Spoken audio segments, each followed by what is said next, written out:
Balitang Entertainment. Mga kapatid, ngayong Lunes na ang National Chismis Day dahil raratsyada na ang pinakabagong programa sa TV5 na Quiz Mosa ng iyong kumpare, baby. Mangunguna nga dyan ang ating cheese master, the one and the only Ogie Diaz.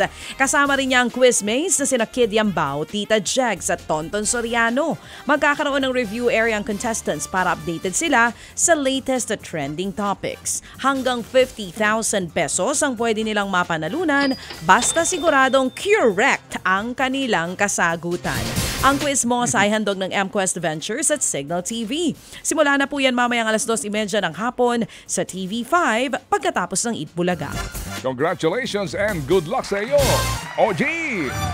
Samantala po may maaga po naman pamasko ang Eat Bulaga sa pangmalakasang sugod bahay kasama po ang lahat ng legit Dabber Cats sa Barangay Telebastagan, San Fernando, Pampanga. Unang beses daw ito matapos po ang 46 na taon na ang kanila pong Christmas party ay isang street party. Nabigyan po ng maagang pamasko ang lahat ng Dabber Cats na tumutok, timbahay man o online. Pero doble po ang saya na higit sa 3,000 kapampangan na pumila. Binigyan po ng 5,000 pesos ang may pinakamagandang payong na may kasamang chikiting. May espesyal din pong sugod bahay dahil sa sumama rin sina Bossing Vic at ilang pang legit Dabber Cats. Yun o. Eat Bulaga. Yan, mamaya po yan mga kapatid. Abangan nyo dito sa TV5. At syempre, himalanin ninyo bago po ang Eat Bulaga. Nagsalita naman ang girlfriend ng pumanaw na One Direction member na si Liam Payne. Palagay ko bago yan, baby girl. Libo-libong kapatid naman ang sumugod. Eto na muna, Yes, libo-libong baby girl. kapatid. Iyon ang sinasabi ko sa iyo. Na-excite ako masyado. Bakit ako nandoon sa bandang dulo? Okay, sinasabi ko Alam mo sa iyo. naman ako, pag nakikita kita, nawawala ako sa aking sarili. Pero wag mo ko itapon sa West Philippine Sea. Ngayon, eto na nga.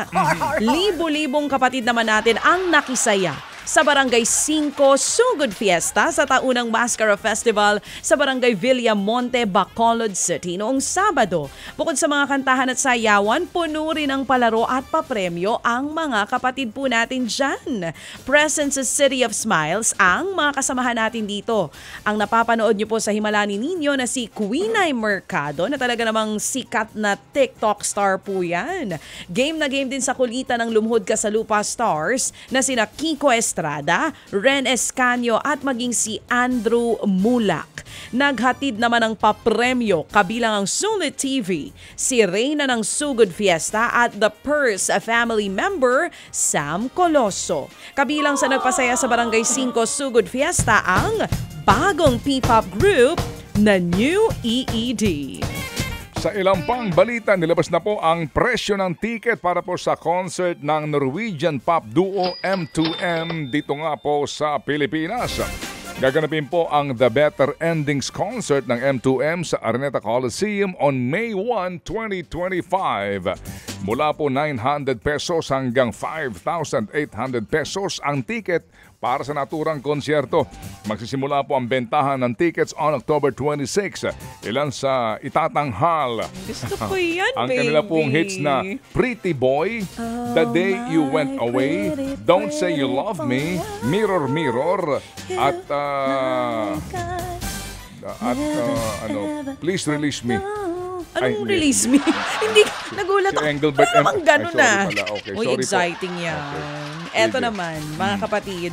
Nagsalita na nga po ang girlfriend ng pumanaw na One Direction member na si Liam Payne. Sa kanyang Instagram story, nagpasalamat si Kate Cassidy sa mga taong nagluksa at nakiramay para po sa kanyang boyfriend. Hindi pa rin daw makapaniwala sa sinapit ng kanyang nobyo.